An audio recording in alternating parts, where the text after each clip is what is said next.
Sahabat cerdas, kembali dengan Pak Santo membahas soal tentang elastisitas pendapatan. Merujuk kepada soal ini, kita perlu mendeteksi yang diketahui di dalam soal. Pada pendapatan 4 juta, pendapatan berarti income ya, atau kita singkat dengan I ya, berarti I1-nya sebesar 4 juta. Permintaan barang X sebesar 100 ya, berarti ini adalah I1-nya sebesar 100 unit. Ketika pendapatan naik menjadi 5 juta, pendapatan lagi ya, berarti income yang kedua sebesar 5 juta. Jumlah permintaan terhadap barang X menjadi 120. Nah, berarti ini adalah I2-nya sebesar 120. Kemudian dari yang diketahui di dalam soal kita masukkan ke rumus ini. Elastisitas income sama dengan perubahan I dibagi dengan perubahan I dikalikan I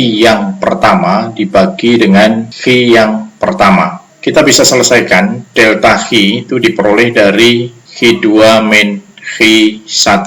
Berarti delta I-nya sebesar 120 dikurangi 100, hasilnya 20. Sementara kalau delta I itu diperoleh dari I2 min I1.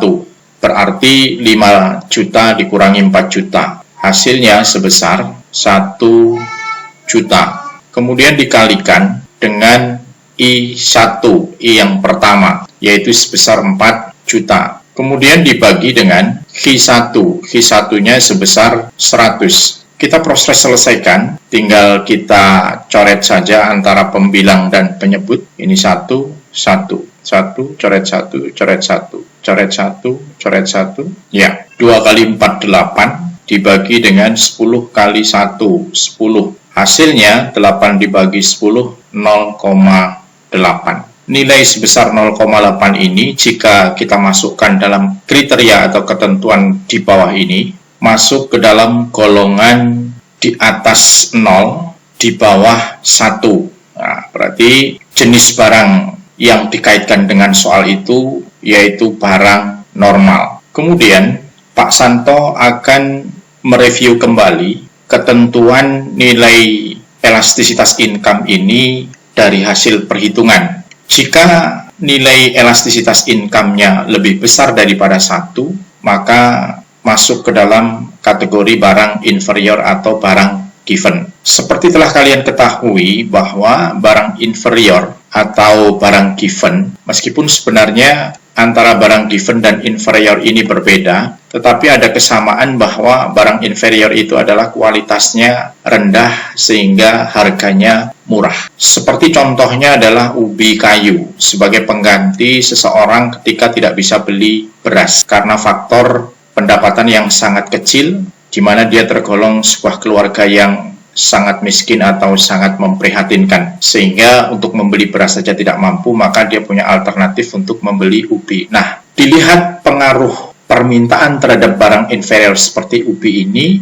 jika dikaitkan dengan pendapatan seseorang. Ketika income seseorang naik, maka permintaan terhadap barang inferior itu justru turun. Demikian pula sebaliknya, ketika income seseorang turun, maka permintaan terhadap barang inferior atau barang given itu justru naik. Itu yang menjadi catatan yang pertama. Kemudian catatan yang kedua untuk memudahkan logika, yaitu barang normal. Barang normal itu seperti sederhananya adalah barang-barang sekunder ya, seperti TV, radio, sepeda, sepeda motor. Misalkan televisi begitu ya. Ya, dilihat kaitannya dengan pengaruh perubahan pendapatan. Ketika pendapatan seseorang naik, maka permintaan terhadap barang normal itu juga ikut naik. Demikian pula ketika pendapatan seseorang turun, maka permintaan terhadap barang normal seperti contohnya televisi juga ikut turun. Sedangkan yang ketiga adalah barang mewah. Barang mewah pengertian secara umum yaitu dimiliki oleh orang kaya, oleh orang-orang yang berkelebihan harta ya. Sebagai suatu contoh, mobil Lamborghini atau mobil-mobil mewah atau villa, rumah-rumah mewah, rumah-rumah singgah di atas pegunungan atau di pinggir laut yang nuansanya sangat artistik. Dilihat kaitannya dengan income, itu sama dengan barang normal ya. Jadi ketika income seseorang naik, maka jumlah mobil mewah yang diminta juga ikut naik. Demikian pula ketika turun. Tetapi perbedaan antara barang normal dengan barang mewah ini, yaitu ketika kita bicara tentang barang mewah, jika dikaitkan dengan pendapatannya, perubahan pendapatannya itu lebih kecil dibanding dengan perubahan jumlah barang mewah yang dibeli. Mengapa demikian? Karena seseorang yang sudah pada tahapan kaya pasti punya kelebihan harta yang didapat dari hasil bisnis atau hasil usaha atau sebagai seseorang yang punya jabatan di sebuah tempat. Ketika pendapatan dari jabatan itu bertambah meskipun sedikit, maka pengaruhnya akan sangat besar terhadap keinginan untuk memperoleh barang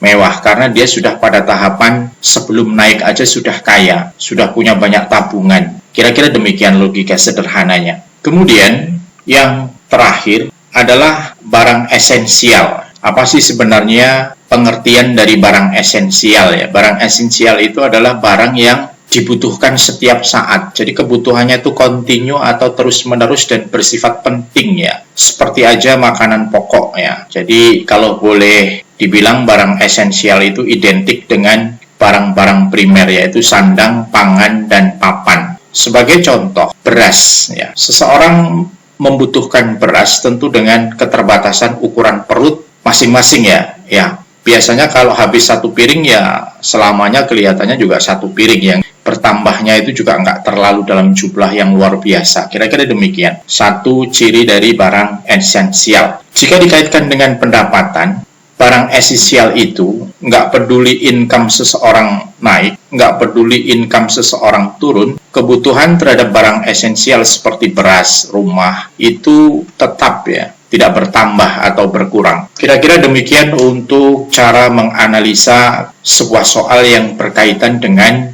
elastisitas pendapatan. Sampai ketemu lagi di lain kesempatan.